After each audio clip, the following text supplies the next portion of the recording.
All right, welcome to another episode of Texans Unfiltered. My name is John Wade. Of course, I'm your host. All of this off season. Next week, I think Pat Storm will actually be coming back, and pretty soon, James Young Ari Gold, he'll be back as well. So I'm kind of excited, almost through this most god awful off season. This week, though, I'm incredibly excited. We've got a great guest. His name is Mr. Harley Dugan Yes, sir. from the Lead HOU. The Lead Hugh. How are you doing tonight, man? Go ahead and introduce yourself. Tell everybody where they can find you. Yeah, I'm doing fine. Again, Harley Dugan, the lead on YouTube. You could always find my channel just on YouTube. I try to do it as much as possible, like possibly every day. It's been every other day, every 2 days. Just been tired from work. That's pretty much why I don't post all the time. But Texans, Rockets, Astros, all Houston sports, all day. Man, I gotta give it to you every day. I try to do as much as I can. I don't know, maybe I'm too involved. Maybe that's what I've realized this off season. Mm-hmm. But just doing the weekly shows has absolutely drained me.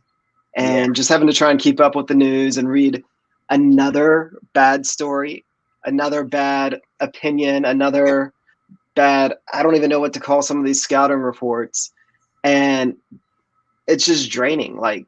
So to do it every single day, to have to prep every day, man, I give it to you. But hey, there's a lot of people out there that need a lot of content. We're always happy to put a spotlight on the people that are producing content because, you know, some of the mainstream ones aren't that great. So I'm glad you're doing it. But I got to respect the hell out of you for actually doing it. Appreciate it, man. I appreciate it. All right. Well, I think I'm going to start off with a fairly fun topic tonight. Just what are our expectations for the team this year? Or what are we hoping for? Like, I don't imagine that we're going to win a bunch of games. So if we're not going to win a bunch of games, what are you personally hoping happens this season? Like, what are you watching the games for? Well, first of all, I hope the offensive line is a lot better. That's something that I want to keep my eyes on just because of James Campen, where he's came from Green Bay, and him getting acclimated into the Houston Texans and hopefully revamp this whole offensive line because even though I knew we still had the same offensive lines coach, and I'm blanking on his name, I see his face right now, but the previous one that was here, 2 years ago, you saw this offensive line healthy and you were 5-1, 5-2, little stretch of like 7 or 8 games where you did well with everyone pretty healthy. So last year was horrible offensive line. That's something I want to look at is the trenches. Another person, of course, would be Charles Omenihu. I'm real high and real low on him. It's like a love-hate relationship for Charles Omenihu and myself. All right. Well, we'll get straight into the offensive line. Apparently, we're going to have a little bit of a controversy there, a little bit of competition. Campen actually said that Cannon is here to battle Howard for right tackle. Titus wasn't bad. Not at all. He wasn't bad at all. He showed some promise. But Campen actually said that Cannon's a vet. He's been doing it for 12 years. I don't imagine him moving very much. How does that make you feel? Man, I don't know. I'm 50-50 on that. And I'm leaning more towards I don't like it. I'm more of the Titus Howard's done amazing at right tackle. Let's keep him at right tackle. Like the stretch of pass rushers that he was going up against last year and him holding his own against TJ Watts and several others, like he did very well as a right tackle for us. And Marcus Cannon, look, not saying he isn't good, but he is solid. But I like the youth. I like the potential of Titus Howard. Remember, he's still learning how to play tackle too. And I just thought with Campen, I thought that was going to elevate his game even more at right tackle. But to hear him mention, here's the experience card on you, Titus, for Marcus Cannon, potentially moving Howard now to right guard. I'm just not the biggest fan of that. Dude, it terrifies me. Like, this is one of the biggest complaints we had about the team last year. They didn't play their young players. Now, Titus Howard isn't exactly young anymore. This will be his 3rd year. Yeah. And he's shown quite a bit of potential. I mean, he's better. He's been better than Dillard, the tackle that everybody thought we should take. Now, Cannon, I get it. Cannon's experienced. He's a quality player. But in what world on a rebuilding year do you put a 12-year vet over a 3-year younger player that is ascending?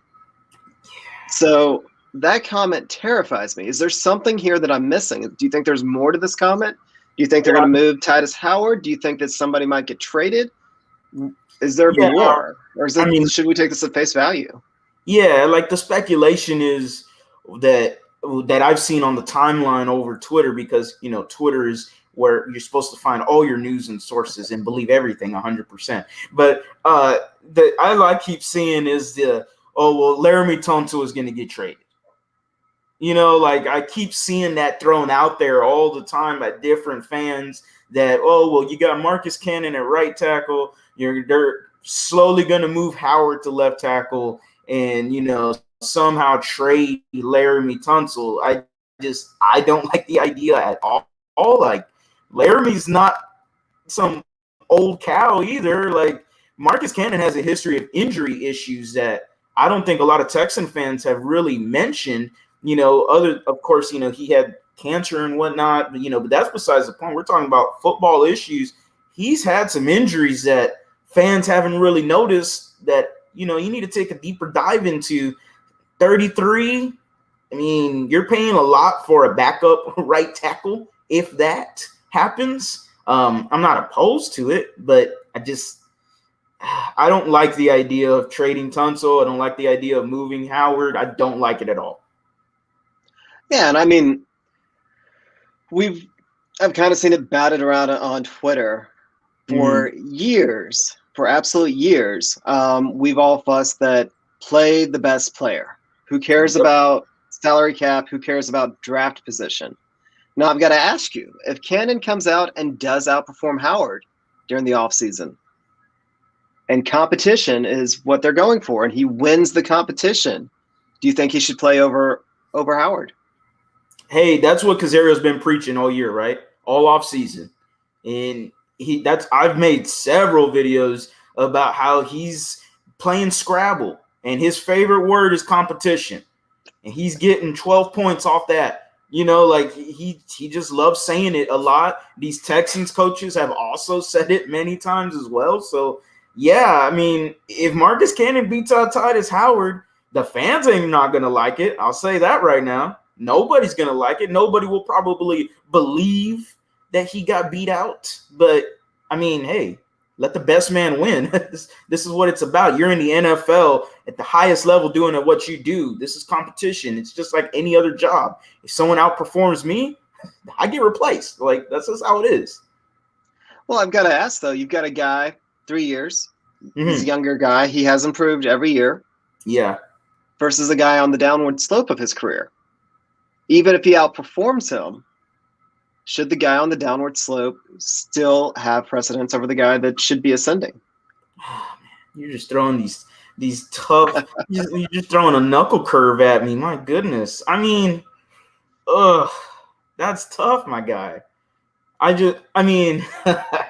See, I would then in that situation, it's kind of like a waffle for me. Then I kind of agree with that. Yeah. I would love to go for the younger talent, but – in that case, I mean, there's a lot younger talent that fans have been clamoring for, and yet we've signed a lot of vets, and I don't disagree with what Nick Casario's done with the roster, but yeah, I understand your point.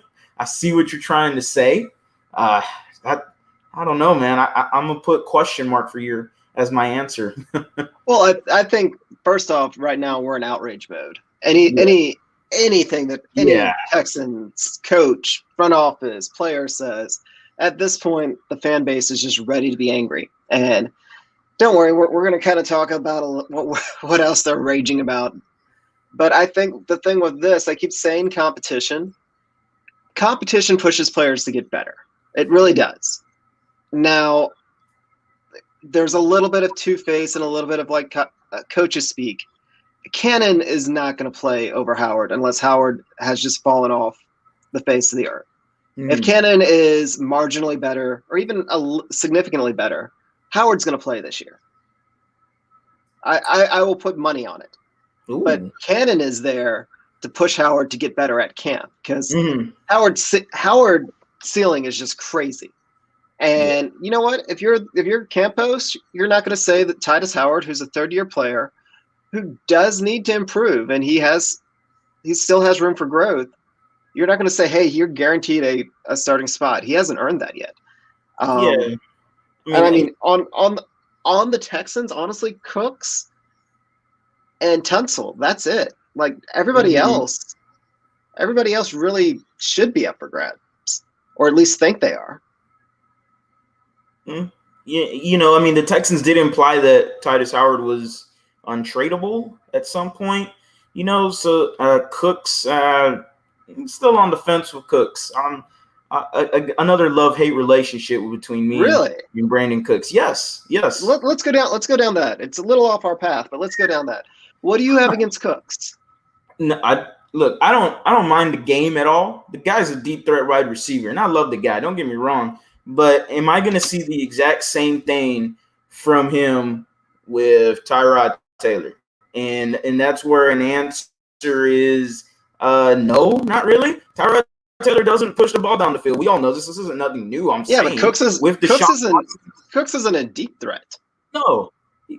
Well, not saying Cooks isn't, chopped liver or anything, but he still has deep threat level ability.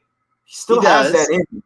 Okay, whether or not it's no longer where he was with the Saints and he's dropping 40, 50, 60 yard, no. But, I mean, with Deshaun Watson, he was at least getting 20 to 30 yards down the field, getting catches somewhere in that radius, So is that going to still happen with Tyrod Taylor? Especially with the focal point of this offense being the run game, how much does Cooks really play a factor? Okay. So I think I'm not saying you're wrong, but there's some things about Cooks that are a little bit of a misconception. First off, he's not really a deep threat. He never was really used as a deep threat. He has those wills, and he's a littler guy, but he's almost like the passing game version of just Darren Sproles. Like he's there for shorter passes. He's there for that quick twitch. He used to be difficult to pull down. So when you have a weak arm quarterback that's accurate, then that's who Cooks should be best paired with. He makes the quarterback look a little bit better. Now he doesn't have the size. He's not going to catch contested balls. He's not going to. I mean, that's really the big one. He's not going to win contested. He's 5'10". You're in the red zone. That's where he's kind of going to disappear unless it's like gimmick plays. But when we traded for him last year, it's like went at length. Like he wasn't a 1-for-1 replacement for Fuller. He wasn't Fuller insurance. No. He's a different type of player that complemented Fuller. Like he complemented having a speed threat. Now the concern with Cooks is because he is a smaller guy and he's not going to physically dominate somebody. If you put two people on him, the type of game that he has, it is easier to contain him. Who's going to take that pressure off? And for Cooks has played with – I mean, Cooks has really had one bad year. 6-year vet, 5 of those years been 1,000 yards. I mean, granted, he's played with some really good quarterbacks. Yeah. But, I mean – how hard is it to get 1,000 yards in today's league? You still got to play. You still got to be a starting receiver. I mean, I understand it. I'm not the biggest Brandin Cooks fan. Not saying I hate him. Okay. Mm-hmm. I mean, that's what I heard. I thought I could have sworn you said you hated him. No, it's a love-hate relationship. I'm just messing with you, man. Deep anger for him is no. No, I don't hate him at all. I just think fans, we traded for him. It felt like a kind of a panic move just because. See, now we're getting down to that horrible offseason where we got rid of Hopkins. I don't want to talk about it. No, I'm just saying that Cooks is a decent player. And that was originally the path we were going on because you said, I don't know about Cooks. I'm not saying Cooks is an all-pro player. I'm not saying that he even gets 1,000 yards this year. I'm just saying that he is one of our starters. Okay, like one of the two. I mean, one of the two that I can definitively say at this point. for sure. Again, I agree with you. I just don't think that I just don't believe so much hype around him. I just don't really, a lot of Texan fans, it's more so I see stats compared to him and Hopkins just because, and that's just a proxy, just because of Hopkins leaving, Cooks entering. People are just gonna somewhat compare them, even though it's unfair as hell. But like, I see it so much. I think that's what bothers me with Brandin Cooks. Okay, fair enough. I mean, again, I want to put it out there. I'm not saying that he's amazing, but he is an above average starter in the NFL. Yeah. And he's probably one of the 2, maybe 3 above average starters that we have. Well, yeah, no doubt. There's nobody. Now, I'm not. There's no one on the wide receiver position that I can definitely say could replace Brandin Cooks as a 1. I mean, still a question mark with Nico Collins. I love Nico, but I obviously need to see it translate on the field. Yeah, I mean, Nico's a 3rd-round rookie. Yeah.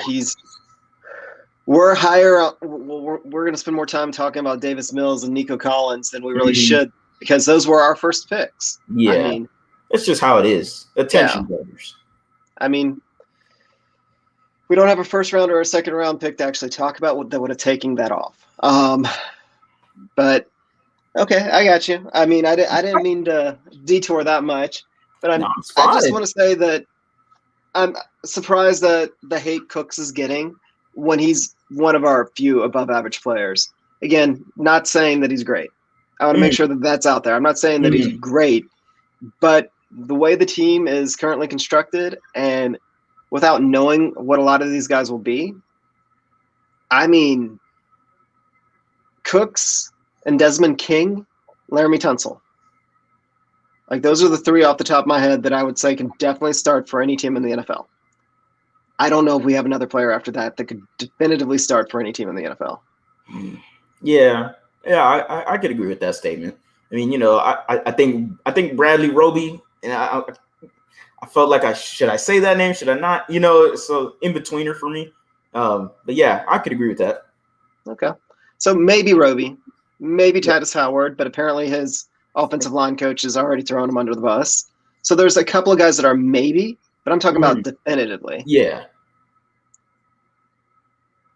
All right. So what the current rage machine is about, apparently the rumor is that Kellen Mond's dad said the Texans were going to pick him if the Vikings didn't. Again, this is the offseason. We don't have much to talk about. Otherwise, I'd probably just glance over it. But have you seen that? Yes, I have. It's been everywhere. How can I not see it? First and foremost, do we care? I really don't.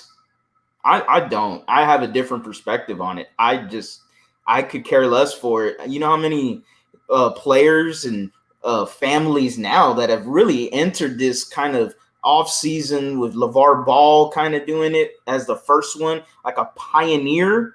Hate to say it that way, but yeah. This doesn't piss me off. This doesn't make me mad. Like, to me, the Texans, I feel like the confidence in the picking of Davis Mills came from Pep Hamilton. That kind of reassures some confidence in me because he's worked with him in Stanford. He even went down to Stanford, and David Shaw said it, and he was there working out with him. So them having somebody that knows the background of Davis Mills reassures the pick for me. Yeah. I mean, just to kind of further build on that, I think that this Kellen Mond thing it just doesn't really add up. I mean, I don't know who spoke to Kellen Mond's dad. The way that I read the story, it sounded like it was maybe the agent. It wasn't actually the Texans. Because if you remember, Davis Mills' sister said that the Texans reached out to Mills prior to the Trask pick, to Kyle Trask, which was 2 picks earlier, 2, and said if you were there, you're our guy. And then if you look at pretty much every single Texans pick except for the TCU guy, I'm sorry I can't think of his name, but other I'm just blanking on his name right now. It happens. But other than the TCU guy, every other draft pick we had a relationship with one of the coaches at some point. Garrett Wallow. Garrett Wallow. There. I apologize to Garrett. I have a thing with names, if y'all aren't aware of that. But other than Garrett, every other Texans draft pick at some point had a relationship with one of the coaches. Mm-hmm. And Garrett Wallow might have been the panic pick. So this Davis Mills thing, it's just kind of odd. I think there's some things that are miscommunicated. But it's amazing to see how many fans are upset now.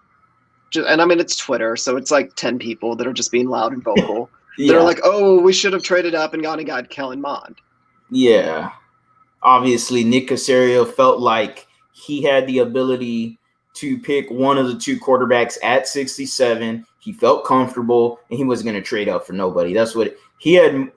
He valued Nico Collins and trading up him instead of Mills or Kellen Mond. And to me, it doesn't matter between the two. You got Davis Mills. You have the background with Pep Hamilton, like I said. Just roll with it. I've seen too many of the, well, see, the Texans did panic by taking Mills instead. No, I don't want to go through that rabbit hole. No. I think there's a little bit of it's just continuing dunking on Caserio. Yeah. And I'm not very optimistic about this season. I'm not. And I don't think anybody should be, but I think that Caserio's doing a halfway decent job. Mm-hmm. Considering he was dropped into a horrible situation that none of us realized how bad the situation was when he was actually hired. Like, we knew we weren't going to have a lot of draft picks. We knew we needed to be creative to kind of rebuild the team, but we thought we were going to have that one piece, and now we don't have that piece. So a lot of, I think, the outrage machine right now is mad at Caserio, and he's not doing a bad job. Mm-hmm. It's a bad situation. And this continuing with Kellen Mond, like, I don't know. They're third round quarterbacks. Davis Mills is not. I honestly don't think he's the future. Like, I don't feel like I'm going out on a limb here saying that I don't think Davis Mills is the future. I think he's a roulette piece, or like, they're gonna roll the dice on him. They may have a young backup quarterback for the next few years. They may have a guy that could possibly be traded for draft picks in a few years, but it's just getting a head start on him. If he is something special, then next year when we have a top 3 pick, we don't have to pick a quarterback, which would be great. But otherwise, we're having a top 3 pick next year. Yeah. Like, we're most likely picking a quarterback. Mm-hmm. And I just don't get this. I mean, it's off season, but I don't want to say I don't get it, because I do get why people build hype on these guys. But I just don't think that Mills really is the future. I hope I'm wrong. Like, I really hope I'm wrong. Like, if Mills goes out there and he looks great, like, how happy are we going to be? Oh, man. Like, I will sit here and I will apologize to Davis Mills for hours upon hours. I'll dedicate a whole show to him if he goes out there and he looks like an above average NFL starter, or has the potential to be that. I just think that he's more realistically going to have the potential to be an above average NFL backup. But if we're starting with him, like, that's just, we've already played that game. Like, we don't want that. No. Oh, well. What is your opinion on Davis Mills, now that I've kind of, told mine? Well, yeah. Similar boat. I'm not the highest on Davis Mills. Really, I see fans are upset. Well, we should have got Kellen Mond. No, I'm more upset at the fact that the thought process at 67 was quarterback. Like, I really thought there were so many other players available on the draft board at 67. And I thought that this team wasn't going to go quarterback this year. They were just going to roll it out with Tyrod Taylor. You got, you traded for Ryan Finley, who now got cut. Jeff Driscoll now, but that was another corresponding move after. But, I just thought that overall that quarterback really wasn't going to be something we draft. And I thought the board you really passed up on other guys that should have been best player available mentality, and going for quarterback is something I was a little more upset about. Now, grabbing Davis Mills, you got Pep Hamilton. Let's see what you could do. A lot of fans glorify Pep Hamilton a little too much now. This man isn't the greatest thing since sliced bread. Like, he's a great quarterback. Great, misused word too many times. He's a solid quarterbacks coach. Okay, let's remember he had Andrew Luck. He had Justin Herbert. Andrew Luck was a guy that was one of the best generational quarterbacks to come out in the draft. Justin Herbert, if he came out the year before, would have possibly been the number 1 overall pick. And people said that he stayed in college too long. So, those are the two guys Pep Hamilton worked with. I mean, it's tough to showcase that to Davis Mills and see if the same thing happens. That's a little too much for me. Davis Mills is a guy that, again, I think he's going to be a really good career backup quarterback. I hate to say that. Again, I'm right there with you. I hope I'm wrong. I'll do a 1-chip challenge and, eat some hot wings that are from Ghost Peppers or whatever to showcase I was wrong. I'll wear a clown suit. I don't care, because if Davis Mills is winning, it means the Houston Texans franchise is back up again, hopefully. But yeah, not the highest on Davis Mills. Yeah. I mean, I guess then you are not shocked by Derek Clawson's article on Davis Mills? I'm not familiar with it. Maybe It resurfaced on Texans Twitter. Let's see. So pretty much it was just saying that Derek Clawson's he's really good at charting quarterbacks. Mm-hmm. So he's really good at making numbers readable. He doesn't really give opinions. He's not really so much as a scout. Like, he doesn't say, hey, he could do this or do that. He's a number guy. So he just charts the accuracy. He charts if receivers have to adjust. He charts. He just puts it out there in a spreadsheet, essentially. Yeah. It's not analytics. It's not something crazy. It's just real basic charting. Like, how accurate was he 10 to 15 yards down the field to the middle of the field, to the outer or to the left hash, to the right hash, and so on. With him, he went through and he actually charted every game that Davis Mills has started. And we also got to remember, Davis Mills, part of his problem is he hasn't started a lot of games. Mm-hmm. Now, he's glimpsed, but he's shown glimpses of something, but he hasn't played a lot of games.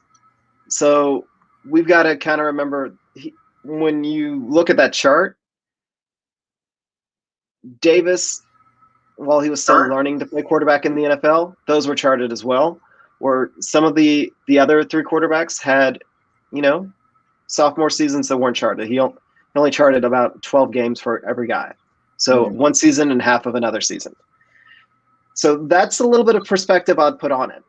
So the bad news, though, is of the 4 that he charted for second-day picks, Davis Mills was the worst. He was average to below average on all quadrants of the field, except for 11 to 15 yards down the field, which is the hardest and most valuable throws to make, which is strange.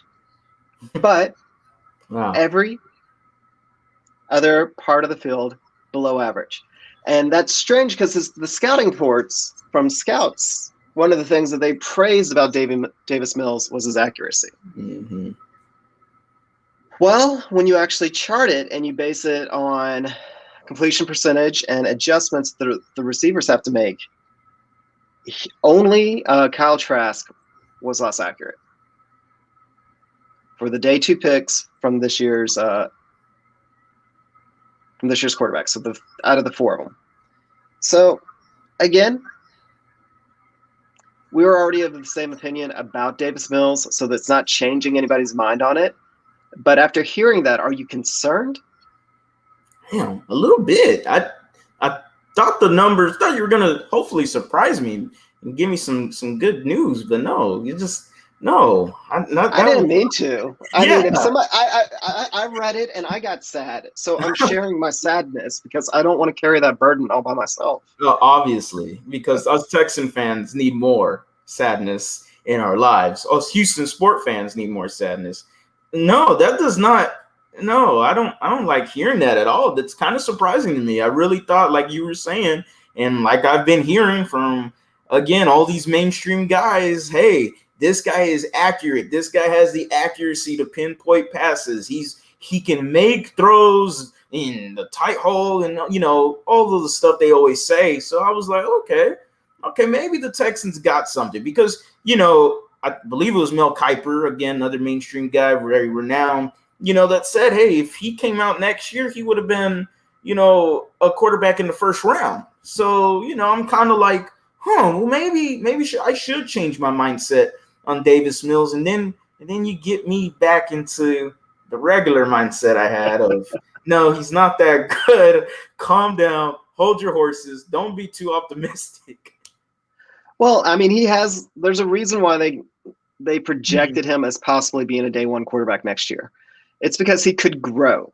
Like, he could get better. Like, the things that he has going on with, like, his accuracy, like, he could still get better. I mean, he was still above 60% in his completion percentage, which, that's kind of like the floor for NFL quarterbacks. And, again, this was every game that he played. Mm-hmm. So it wasn't just his most recent, and he had additional year. So that's a little bit of positivity. But when I went into the article, I was actually hoping that there was going to be some positives to take away. But that absolutely just floored me. Like, that is the non-Deshaun Watson related. That is probably the most painful article I read this year because I like quarterbacks. I like being excited about quarterbacks. I got pretty good at scouting quarterbacks for a while because the Texans never had a quarterback. Yeah. Like, that's what we did. That's what we spent every offseason. We're looking at quarterback tape. And, we got to stop for a little while. But I don't know. Like, Davis, I hope he's good. But my opinion, even from the day that he was drafted, is he's most likely going to be an above-average backup quarterback. And there is nothing wrong with that. He's a third-round pick. Yeah. If he ends up being better, I'll be happy. Same here. But we're gonna bury that and kind of move on. You got the other thing that happened is Rex Burkhead. Rex Burkhead was signed. Oh, okay. Yeah. Sorry. I don't know why I got him. I swear, like you sounded like you said Danny Woodhead. I don't know. I was like, Danny Woodhead. Are they the same guy? Are you sure they're not the same guy? Well, I mean, Patriot ties. Burkhead, Woodhead, Patriots, white running backs that are receiving threats. Yep. Little undersized. Yeah. Injuries. Lots and lots of injuries. Yeah, Rex Burkhead. Burkhead was. I did a video on it as well. Most of everybody has a real negative outlook on pretty much any type of Texans related news. I just saw it as just what Casario's been wanting to do, add competition. Like, this wasn't a shocking move to me. Like, just because it's Rex Burkhead and he has ties to the New England Patriots and everything is why people were going crazy about it. But, and the Jack conspiracies going out there again. But I don't see nothing wrong with this move. If he does what he can do, possibly maybe Mark Ingram or maybe David Johnson gets cut. I don't know if DJ gets cut or not, but yeah, let's just see. You don't lose nothing by cutting or signing Rex Burkhead. You don't gain or lose anything. Yeah. What do you think about the whole Patriot South label? Ooh, man. As it's another Patriots player. Yeah, I know. And I feel like it was people were more using it with Bill O'Brien and stuff. And I felt that way, that mindset when Bill O'Brien was the coach. And then with Nick Caserio, like taking over, as the GM and doing his thing, a lot of people still want to say Patriots of the South. I don't want to say that no more. I don't think Caserio is doing that. I really think it's just competition. This whole roster was absolutely horrible last year, besides Deshaun Watson and maybe a spot player here and there, and we still only won 4 games. Now we don't have a quarterback of Deshaun Watson's caliber. and he's changed his whole roster somewhat, in cases better, and hopefully continues to improve. But I don't want to hear the Patriots of the South thing. I don't really have a problem with the Patriots South thing because it kind of just goes back to what we were talking about with like the draft. It's not necessarily the Patriots, it's the players Caserio has relationships with. It's the players that he knows. Like of course he's going to bring in former players. Like he didn't have a scouting department. There's a whole pandemic going on. So whatever, I don't really care. Usually Patriots players are normally better than others. I mean, we're not signing Burkhead to a huge contract. It's like $1 million, but just above the vet minimum. Like whatever. Yeah. Jerome, you did one of the super messages, so I want to make sure that we get a shout out for you. Jerome T. Green, Davis Mills with a year under Pep Hamilton is only going to do him good. Plus learning from Tyrod. Yeah, definitely agree. Yeah, for sure. But definitely agree. Like this is, again, anything we've said about Davis, it's not because we're down on him. It's just trying to be realistic. I mean, he's third round pick, y'all. Yeah. Clint Stoner has been overselling Mills. I mean, Mills has a pedigree. Yeah. I'm going to respect that. He does have a pedigree. He has that traditional build and traditional blah, blah, blah with a quarterback that, I hope we had all been past. But he has that, and he was the number one rated pro quarterback.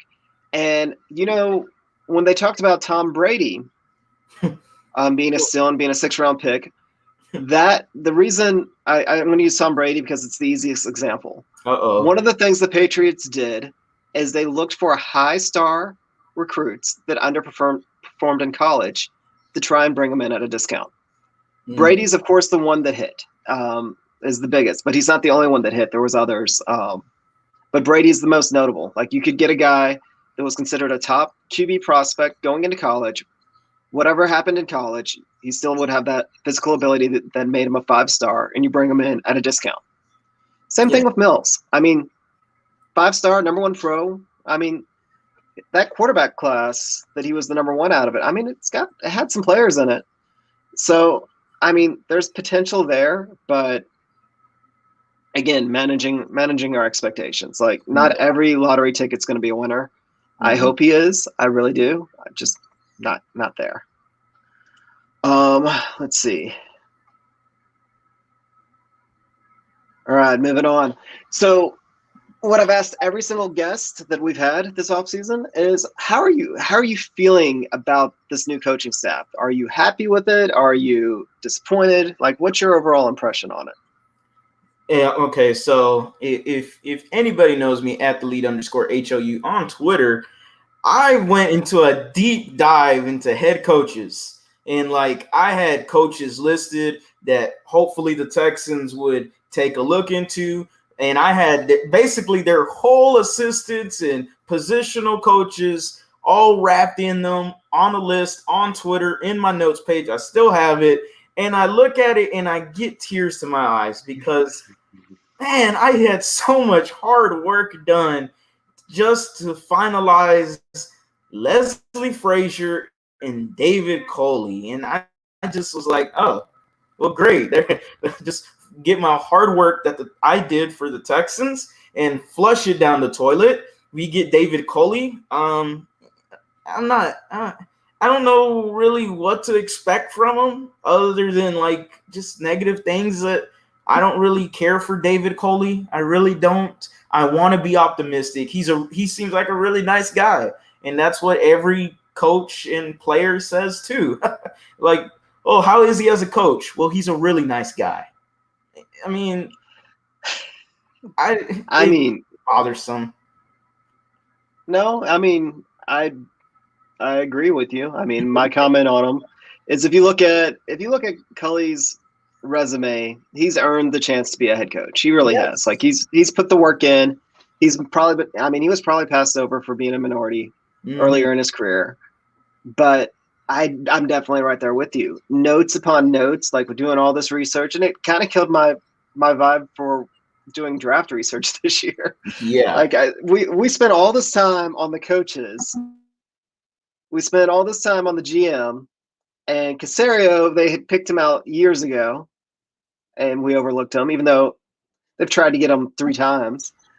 And then Cully, we're like, that's just like he's getting like that legacy interview. Like, you've earned the chance to be interviewed, but it doesn't necessarily, you're not going to get the job. Like that guy. Like he's put the work in and he's earned his interview, but he's not going to be the coach. Like I remember the day before he was hired when we were on the show, I'm like, yeah, they're interviewing Cully tomorrow for a second interview, but I even said then, it's like, I just can't see him pulling the trigger. And they did. They actually did. And the only issue I have with Cully is I actually don't mind him a head coach if I thought he brought in strong strategists as coordinators. Because, okay, whatever, you bring in a CEO-style coach, he's going to manage all the egos. He's going to guide the Texans through this absolute shitstorm, because that's what next year is going to be. And he's going to be a guy that's going to have high energy, and he's going to keep everything up. And if you gave him the right coordinators, I'm okay with it. But I mean, I'll let you voice your opinion on the coordinators too, because first, because I think you know where I'm going with mine. But just to kind of see yours, because my audience is used to my opinion on it. But what's yours? Well, look, I like James Campen. I've already talked about him. I did a whole separate video on James Campen. Like, I just thought, from what he's done with the talent at Green Bay, I thought he did very well. Then you got a guy in Robert Prince from Detroit who was pretty acclaimed and pretty renowned for kind of helping Kenny Golladay and a few of the other wide receivers that spoke highly of him. And of course, players are going to speak highly of their coaches. That's just going to happen, So okay, not too bad. Defensive coordinator Lovie Smith, I'm not high on. I remembered Lovie Smith with Chicago. I like Lovie Smith. He's okay. He's solid. I think he's the guy that I think with what you got on the roster and who you have right now with some of this young talent and some veterans, even though there's still a lack of youth on the defense, Lovie, I think, really just, I guess, make them work hard and grind and do their thing. He's a really guy that is just X's and O's kind of guy. But I want to see how he can adjust to today's NFL. It's just something I want to see in just some of these older defensive coaches hasn't really, I don't know, just something about Lovie Smith just doesn't rub me the right way. Maybe because I had a friend that was a Chicago Bears fan during that time when Lovie was head coach, and he just talked nothing but negative things about him. I don't know. Maybe that's what it is. But I'm not the highest on Lovie Smith.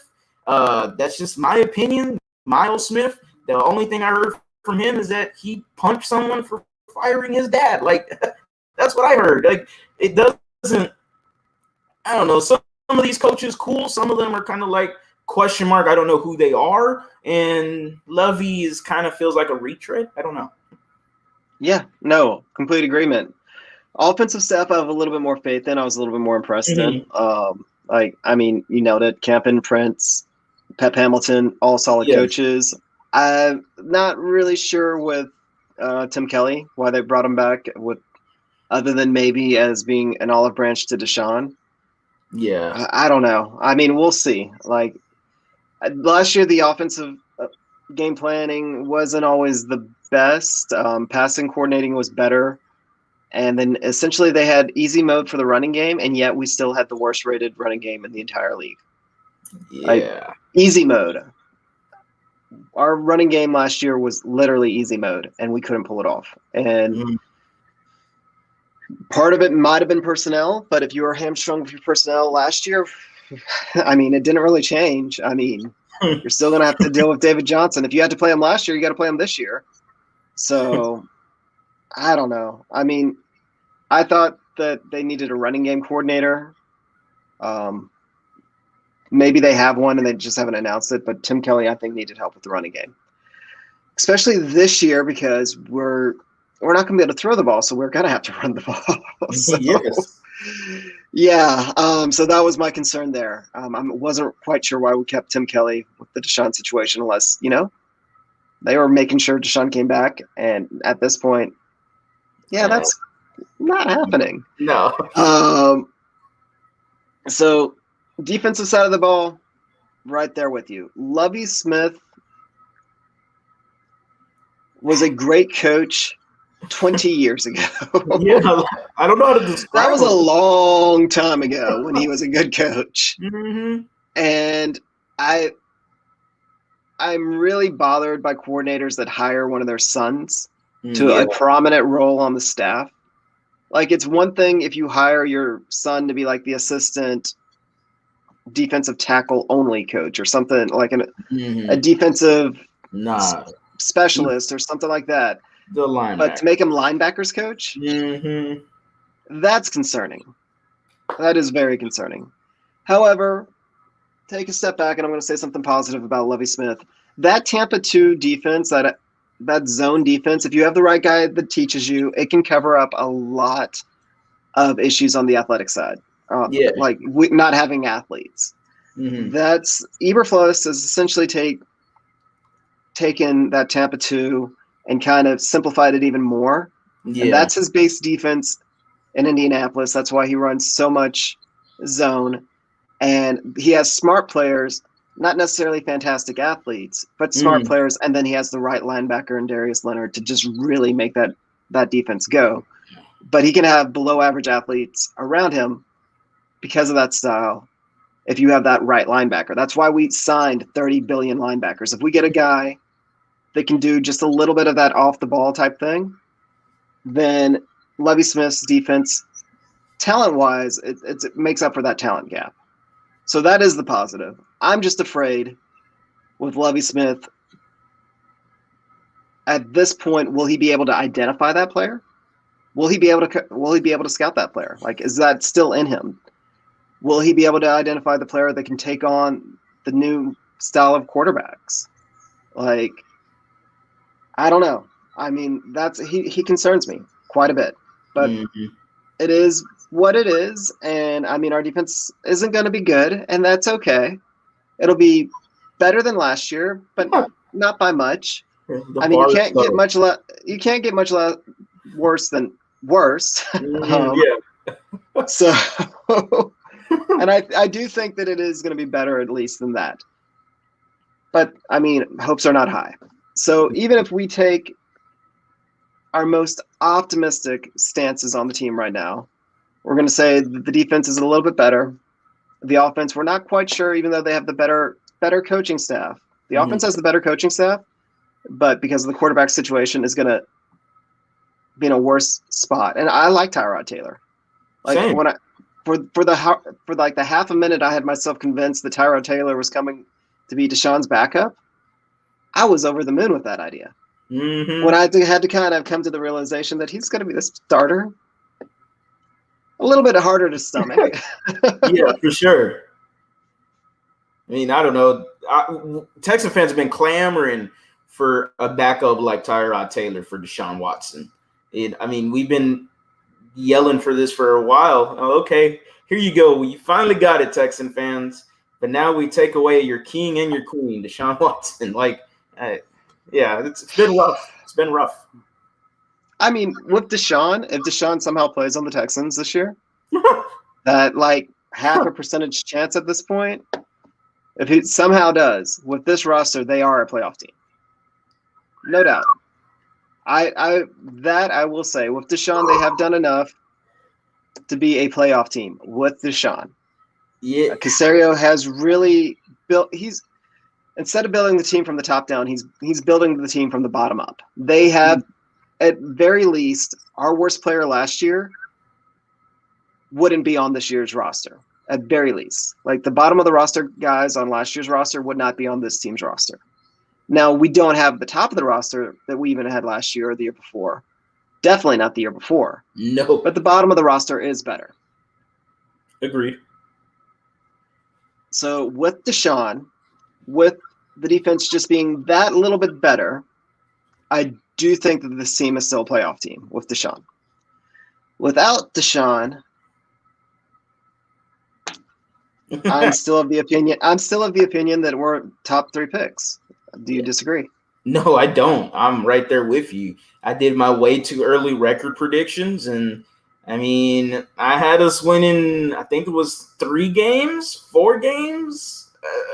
Like week 1, I thought at facing the Jaguars, I thought that was kind of just pretty good placement for the Texans to face Trevor Lawrence week 1 instead of whenever it is later when you face them. That could be a loss in, I believe, week 13 or something, just because of the maturation process of him throughout the NFL season.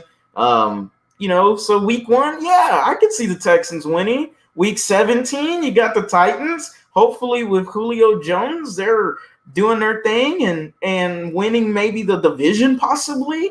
And they rest their starters and we get another win. Okay, so there's 2. And then maybe you beat the Patriots or the Jets or I don't know. I'm trying to find the Jets.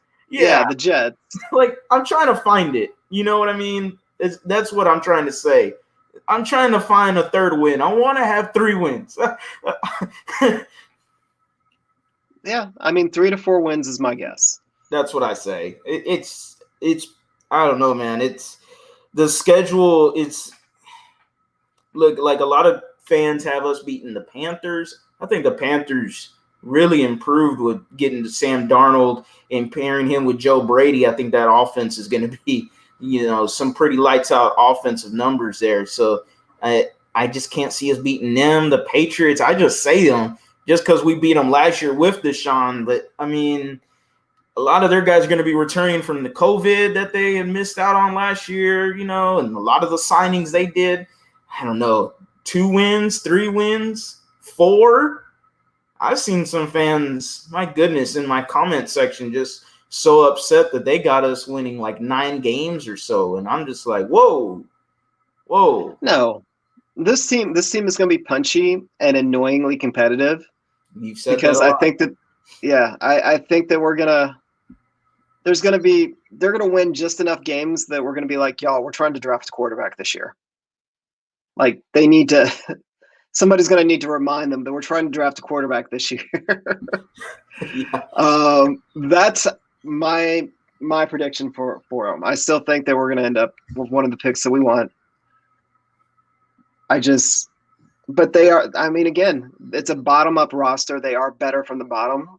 They're just not nowhere near where they were at the top. And that'll be kind of the downfall. All right. Well, we are right up at 52 minutes, so we're about done. Wow. You have anything else you want to throw out there? Anything that we missed that we didn't talk about? Nothing I can really think of. Bobby King really talked highly for Charles Omenihu. I was very surprised at one of the quotes saying that he improved he said that he improved in his run defense. It's something that I've always been down on for Omenihu. So, oh boy, here we go. I'm gonna respond to Chris real quick. Chris, don't you jump on board? I get to jump on board. Damn it! I do a podcast every single week. I know, man. Harley is daily grinding it out. Like maybe part of this is us trying to manage our own expectations because watching losing sucks. Like it's not fun. If they start winning, I'm gonna be happy. I am gonna be so happy if they win. Like if they're a playoff team, I'm going to be over the moon happy. So please don't tell me because I'm trying to moderate my expectations right now after getting dunked on this whole past year for being very optimistic about the team last year. I dealt with so much pushback because I said with Deshaun Watson, Deshaun Watson taking a jump, there's no way the team misses the playoffs. Mm-hmm. And I was right. Deshaun was going to take the jump, but the team missed the playoffs. Yeah. So that optimism from last year, I can't be that optimistic again. Not without Deshaun Watson as our quarterback. Yeah. All right. Sorry. No but problem. We appreciate you, Chris. You're here every week. Always got great comments. But I'm just saying, I get to jump on board. If they are doing well, I get to be happy and optimistic. Yeah, it's the same here, man. I've been a fan. I went to the first preseason game when they faced the Tampa Bay Buccaneers. Like, I mean, I do videos all the time. If I knew about doing videos on YouTube, I would have done this a long time ago. Like, I love the Texans so much, and I wish they can win. I hope David Coley. I really hope David Coley can get wins just because of who he is as a character, as a guy overall. He just seems so like a likable guy. I really hope for success for him. I'm sorry. We're realistic, and sorry, this team just doesn't look anything more than a 4-win team. Like, that is pretty much the cap for me right there. And it's heartbreaking to say. It really is. Like, I am a big believer you watch sports to have fun. Like, all this is to have fun. Like, why focus on the negativity? But this year we're going to have to find other things to enjoy. And watching it and getting to know y'all and all the great people out there on Twitter and all the great people in the comments and so forth, like, y'all are what's going to make it fun. We're going to joke. And if I can just push, every win is going to be a celebration. There's not going to be any expected wins. Every single win is going to be a celebration, and we're going to be so happy. And I'm trying to figure out a way that I'm going to be not depressed after we lose, because that's my usual reaction when I'm depressed and I don't want to watch game tape and I have to force myself to relive it. I just don't want to be there. But we're going to have to figure that out. All right, very last thing before we go. Who is our starting quarterback? Tyrod Taylor. Tyrod Taylor. I'm a lean Taylor. I'm a lean with the odd favorite of Tyrod Taylor. I need to see. I don't think the sample size from Davis Mills is enough for him to be a starting quarterback. But hopefully preseason, which we get to have and I'm excited about, get to see not only Davis Mills, but Nico Collins, but Roy Lopez, Garrett Wallow, and a lot of the guys last year that were drafted. This is essentially their rookie year as well. Yeah, they weren't allowed to play last year. Apparently, like, I don't know who told them, Yar's just going to stay on the bench for the whole time. Like, I'd like to see what John Reed could do. I'd like to see who Isaiah Coulter is. I don't know who he is. I'd like to know him. That is something we should have touched on. Last year, we had the lowest percentage of rookie snaps, followed up by this year currently having the oldest team in the league. We should have talked about it. Maybe I'll talk about it next week. 26. But and 26. I mean, here's also the thing about the 26-year-olds. Us averaging 26 year in age, it's because we have the most 26-year-olds in the entire NFL. Yeah. It doesn't make sense. That's the context. There is a little bit of context. Okay, Tyrod Taylor. Safe bet. You're probably going to be right. Yeah. All right. Well, all right, chat. Y'all, thank you. Everyone that's here week in, week out. I know it's been rough, but we're trying to have fun. We're almost through. I can almost get choked up every week when I thank all the listeners that are still here with us. But thank y'all so much. Harley, go ahead and tell them one more time where they can find you. On Twitter, you can find me at @thelead_HOU. Same thing on Instagram. Same thing even on TikTok. I try to post funny videos. I try to lighten up the mood a little bit. I sometimes throw my analysis and take it with a grain of salt because I'm not just some analytical guru. I'm just a regular guy with opinions, just like everyone else in this comment section. And I speak on a camera every time on YouTube called The Lead Houston Sports. I talk Texans, Astros, Rockets, and that's it, man. That's what I do. Yeah. Well, man, Harley, I definitely appreciate you being out here. It's been a lot of fun. And until next time, everyone take care. We'll see you next week.